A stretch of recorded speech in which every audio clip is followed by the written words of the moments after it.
Hi guys, welcome to my channel, or welcome back to my channel. My name is Brooke. This is, if you hear her sniffing, that's my dog Passport. I just had to take off her collar because it was jingling as I was trying to talk. She's just kind of losing her mind. But I am clearly wet and in my pajamas. That means I'm clean. I just got out of the shower, so it's a good thing, I swear. Yeah, but I just kind of wanted to talk to you guys and let you know something that was on my mind, because somebody just made a Facebook post recently, tonight at some point, and I commented on it, and I thought that my comment was full of wisdom that I would like to share with you guys, you know, all the wisdom that I have. So, yeah, without further ado, let's just kind of get into it.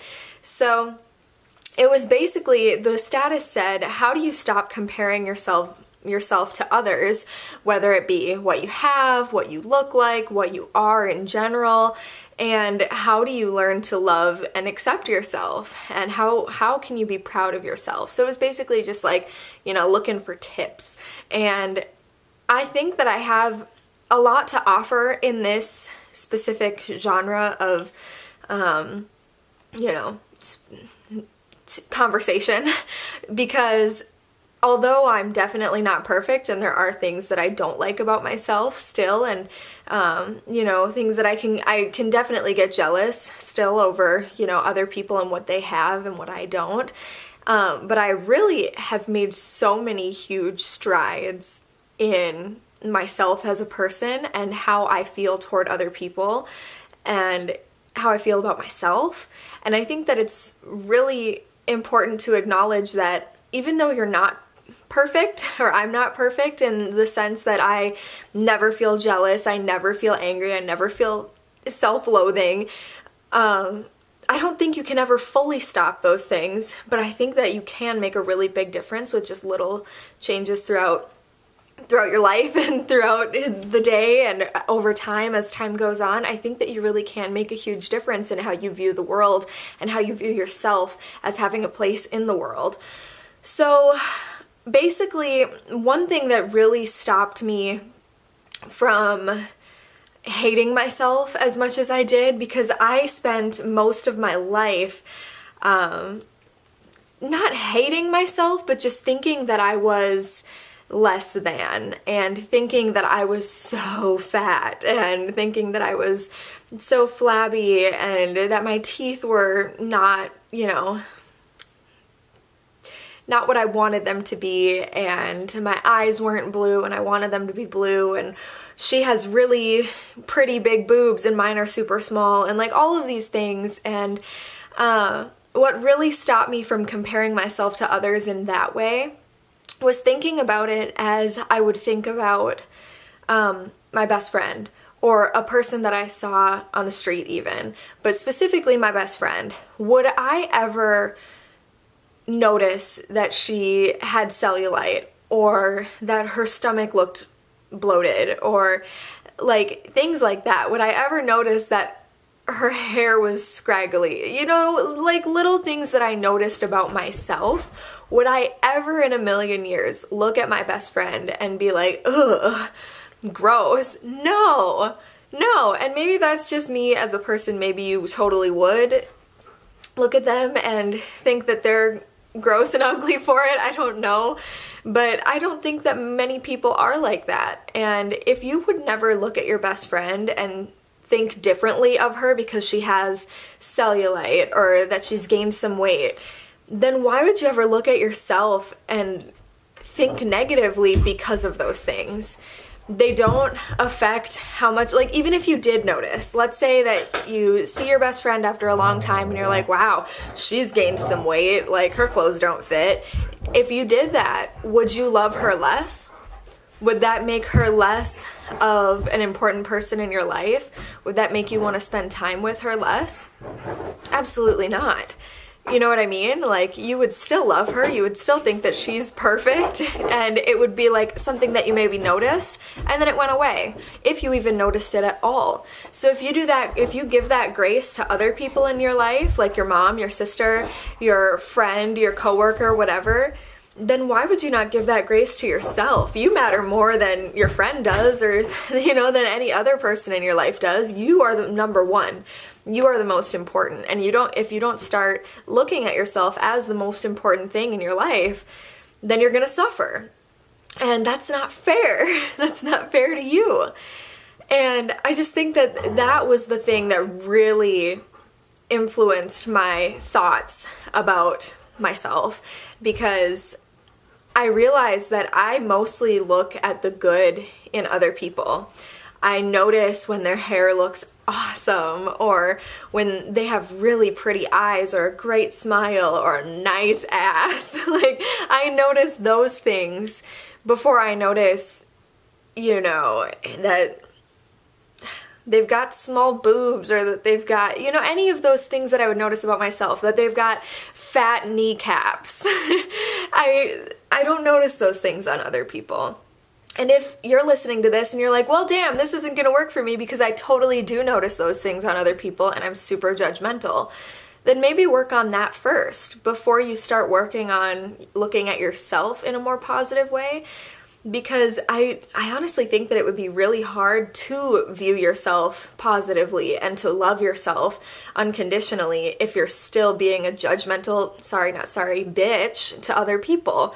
Even if it's just in your head or gossiping with your friends. Like, if you're thinking negative things about other women and like trying to put them down in your head, it's only because you're insecure about yourself. That is the truth of the nature all day long. And when people, like, when you're having like problems with mean girls in middle school and your mom says, oh honey, they're just jealous of you, maybe it's not necessarily that they're jealous, but it is that they're insecure with their own selves. Because otherwise, why would they spend the time putting you down when we as women, honey, should be putting each other up and lifting each other up, being strong for each other, because we're all we got. And middle schoolers and high schoolers and whoever might not have the mental capacity to understand that we're all in this together as a human species and as women. But, you know, they still would know better. Like, they wouldn't, if they were truly happy with themselves, within themselves, with their bodies and their minds, and they felt that they were capable of anything, they would never be like, Stacy's a fat bitch, you know, unless Stacy was all up on her man, in which case I would say that Stacy was a fat bitch too, you know what I'm saying? But, you know, I'm just joking. I'm just trying to make light of this kind of heavy topic, because it is heavy. It's something that so many people, specifically women, but I think more so now than ever, men also struggle with, is self-love and self-acceptance. And especially with like the media as it is today, it's hard to look at all these perfect photoshopped people and all of these people who have literally a team of 20 individuals getting them ready for an event, and then looking at them and thinking, wow, why am I not that pretty? Because you physically cannot make yourself that pretty. You know what I mean? It's not possible. You don't have a team of people working on you, working on your face, your hair, your makeup, your teeth, your ears, your outfit, everything. You don't have that because, and then even if you did have all that, do you have all of the fancy equipment and photography equipment and lights and, you know, all of the different training on how to pose right for the camera? You don't have all of those things because you're not a celebrity. And you should never look at stuff that you see in magazines, good or bad, and accept it as reality.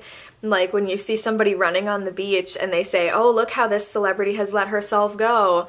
That's not fair. Anybody would look like that if they were running after their 2-year-old on the beach. You know what I mean?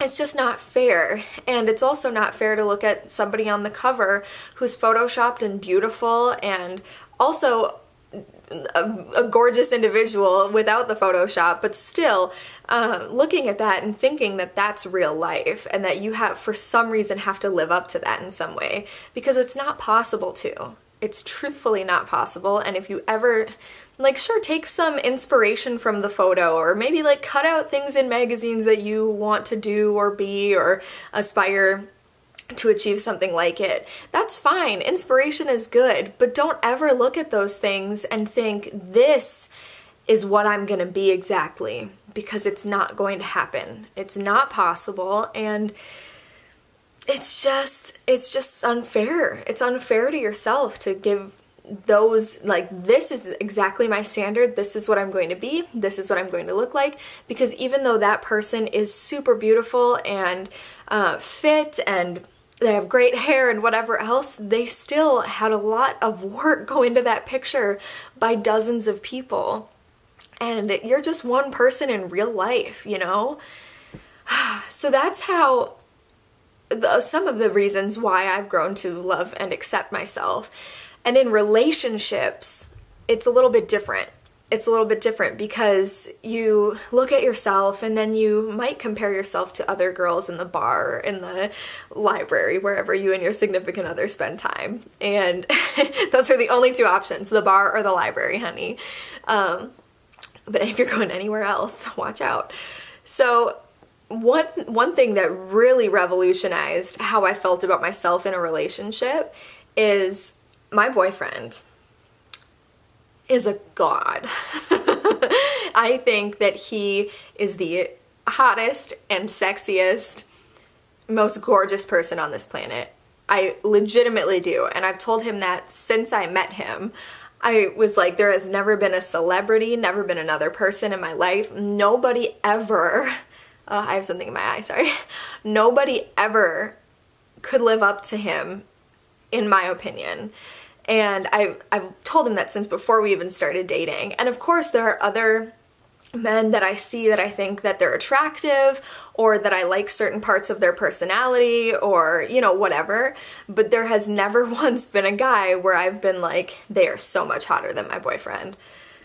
Never. Ever. And so I'm like, if I can truly believe that, like in my heart, that he is the hottest person ever, then why, by what logic could he not feel the same way about me? You know, when he says you're the most beautiful girl in the world, I'm like, well, yeah, but you've said that about other girls. You've said that about your ex-girlfriends. You've said that, I'm sure, about like celebrities, and I know you think other people are pretty. That is such a bad cycle to get into, because if you think about all of the people who he's thought were the most beautiful girl in the world, or just beautiful in general, you're gonna go crazy and then you're gonna die, because it is such a horrible thing to do to yourself, and it's something I've done a million times over in the past. But when he says that to me now, it's like, it makes me think, I believe that about him. So why couldn't he believe that about me? I might not believe it myself. I might not think that I am the most beautiful girl in the world, but he might. And he probably does, because that's what love does. It makes you think crazy things. And thinking I'm the most beautiful girl in the world is definitely a crazy thing, but I could believe it, you know? Like, think about that. If you look at your partner, male, female, whatever, and you think that they are a dime, and that you wouldn't mind if they gained 50 pounds, you wouldn't care if they had a thick beard or no beard, you wouldn't care if they went bald, you wouldn't care if they lost their teeth. If you truly look at them and you're like, they're perfect to me no matter what, then give your partner the grace that they can think that about you. And just, you know, that's all you gotta do. Just believe that it's possible, and believe that your partner does not want to lie to you. They're not trying to, like, usually when my boyfriend says stuff like that, he's not trying to get anything from me. He's literally saying it when I'm like, when I look like this. That's the moment that he'll be like, you are so beautiful. And I'm like, oh my God, stop, you know, like, oh my God, my hair, and like, I'm not even, but in my head, I'm like, I know, you know, and so it's just, that's what love does, and that's what love is, and so that means, by that standard, by that ideal, is that if you love yourself with as much ferocity as you maybe love your partner, or your friends, or your mom and dad, or whoever, then you will believe that you're the most you that you can be. the best you, the most beautiful you, the smartest you, the most hardworking you, you will be in love with yourself just as much as you can be in love with anybody else. It just freaking takes time and practice. It takes a lot of practice and being very intentional with it. So every time you think a negative thought about yourself, which is probably going to happen many times throughout the day, realize it, internalize it, think about how you can turn it around, or maybe say a quality that you like about yourself instead. And that's called practicing self-love. And you have to practice before you can make perfect. You know what I'm saying?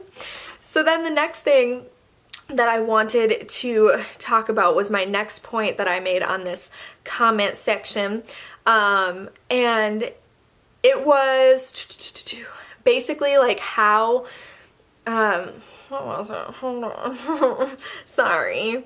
What made you feel more confident and secure and proud of yourself? So going away from looks completely. To be honest, this was a lot more recently, because I kind of came to this period of self-love and thinking I was sexy in like 2017, I think, or maybe 2016 is when it was. And that's when I really started thinking that I was beautiful, truly. And of course, there are still things that I don't like about myself, but more days than not, I'm like, I'm really pretty. So like, you really think you're pretty? Yes, I do think that I'm really pretty. And I don't think that I'm pretty all the time. I don't think that I'm pretty in certain lights, like this one. I don't think I'm pretty in, certain outfits or certain times of the day. But overall, if you were to ask me, like, do you believe that you're beautiful? I would say, hell yeah. But it took me a lot longer to be more confident in myself and my qualities as a human being and what I have to offer the world and what I have to offer other people. And it was pretty recently when I had an argument that was a big argument, like a big one. And maybe I'll describe it in more detail someday, but I would probably have to get the okay from the person I had the argument with. And basically, it was like rock bottom, essentially, for my relationship with this person. And I realized in that argument, in that moment, there was just a switch that flipped in my brain.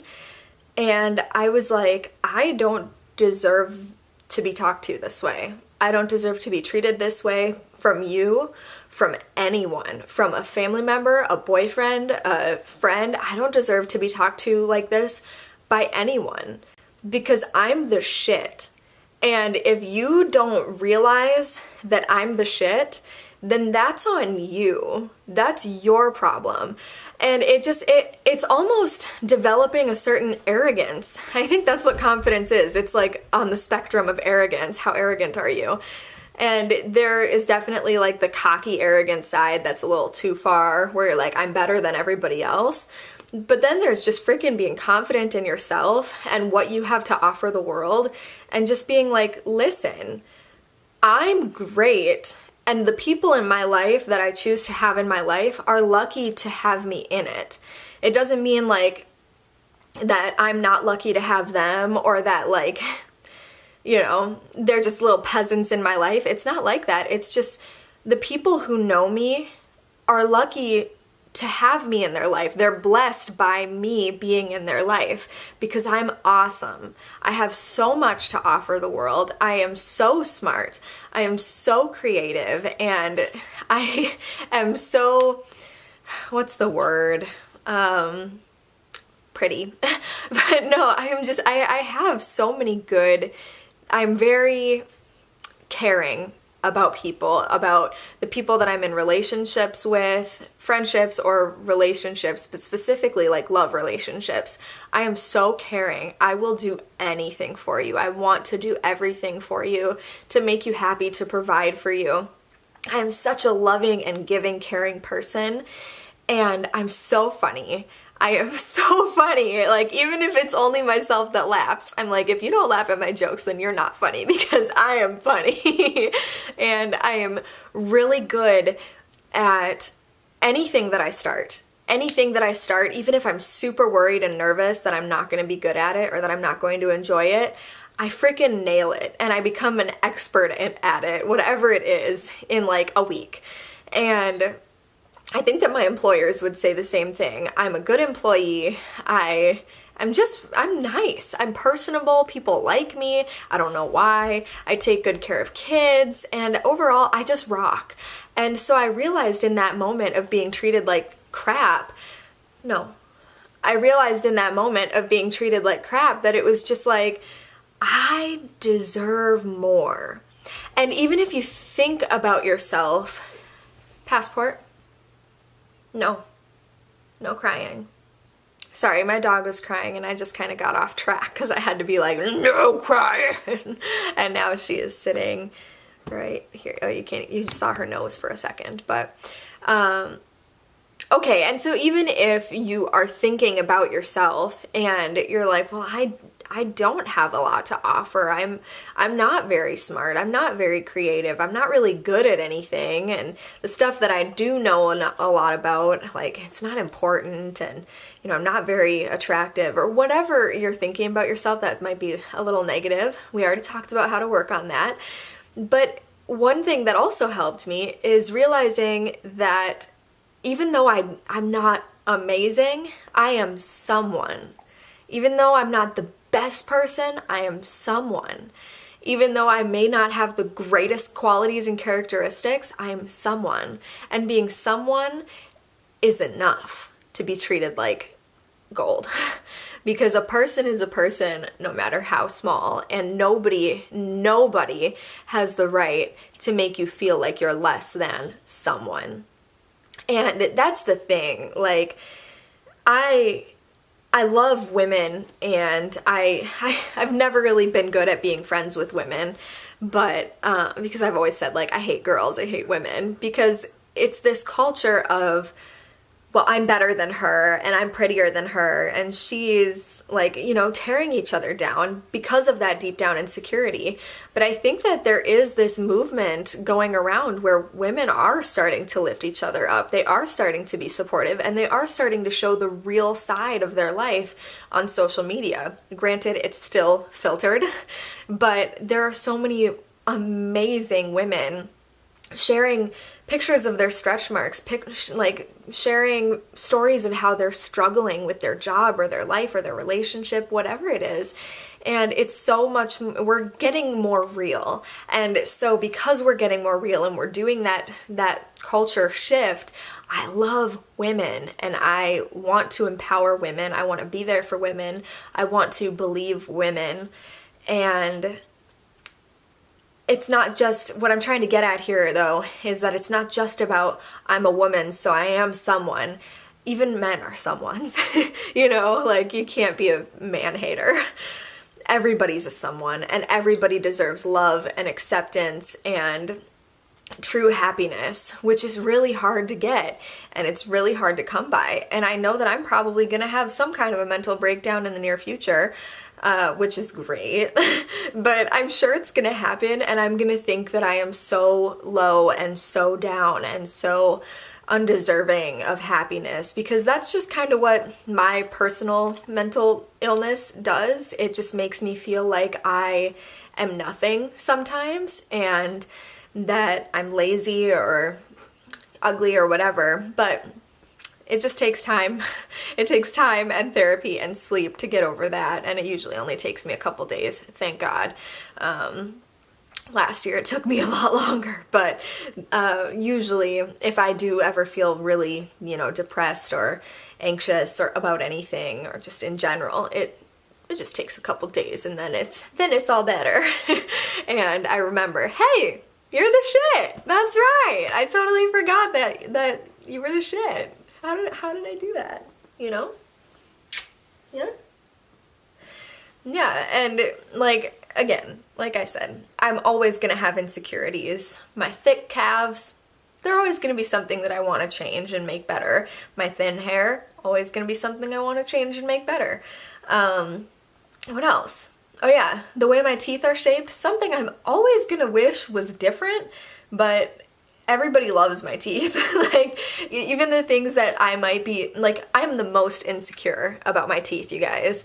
The most insecure. And they're the thing that I get complimented on more than anything else, are people telling me, you've got perfect teeth, your teeth are so beautiful, oh, I wish I had a smile like yours.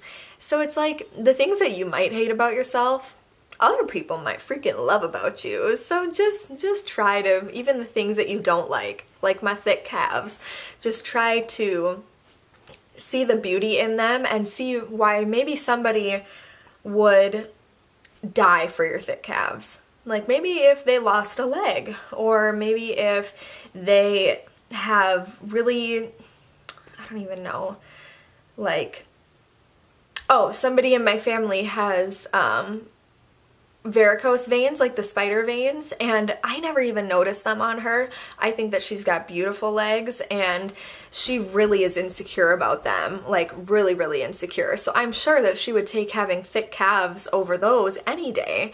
And that basically just says that we all have struggles and we all have things that we wish we could change about ourselves, but in the end, the person who has thick curly hair wants the thin straight hair, and vice versa. We all want what we can't have and what looks better on the other side. The grass is always greener, right? No, it's not. The grass is greener where you water it. And if you water it in your own damn lawn, it's gonna get a lot prettier and a lot more luscious. So with that being said, I think I've said enough cliches in this video. If you did enjoy this, please give it a thumbs up. And oh, give your tips for, I just thought of this, give your tips for how you practice self-love in the comments down below. I am so curious, and I would be really appreciative if you did that, because I think that everybody could use some tips, and I obviously didn't provide specific examples of how I practice self-love in this video. So yeah, if you could do that, that would be awesome, just in the comments below. Follow my social medias, and I will see you in my next video. Thanks, you guys. Bye.